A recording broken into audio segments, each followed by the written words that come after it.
Bonjour Monsieur Magnin. Bonjour. Voilà, dites-moi, vous êtes le nouveau météorologue du transport aérien aux Antilles. Qu'est-ce qui se passe?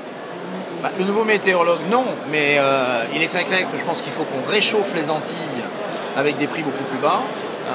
Les Antilles ont besoin d'une nouvelle dynamique concurrentielle, donc si vous voulez appeler ça la météorologie, la nouvelle météorologie des Antilles, il n'y a aucun problème, ça me va très bien. Dites-moi, le ministre des Outre-mer vient vous voir tout à l'heure. Oui. Donc c'est un choix étonnant quand même. Non, je pense que très clairement la desserte des DOM est un des éléments majeurs pour les politiques depuis toujours. Je pense que ça fait partie de la dynamique de la relation entre la métropole et les DOM qui est absolument cruciale. Et je trouve tout à fait normal qu'un ministre se penche non pas uniquement du reste sur une compagnie aérienne, mais sur en permanence la problématique des transports sur les DOM. Est-ce que vous avez une botte secrète? Est-ce que j'ai une botte secrète? Travailler énormément avec l'ensemble de mes collaborateurs, ça c'est la première des bottes secrètes. Mais moi, je vous soupçonne d'avoir un petit coup fumant en dessous. Non, pour l'instant, il n'y a pas de coup fumant particulier.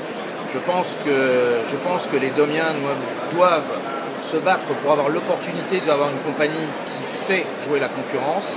Je rappelle que toutes les compagnies qui ont fait jouer la concurrence sur les Antilles ont permis à chaque fois de faire évoluer la notion du transport sur les DOM. Et ça, moi, j'appelle pas ça un coup fumant, j'appelle ça la concurrence, tout simplement. Justement, la concurrence dit il va se planter.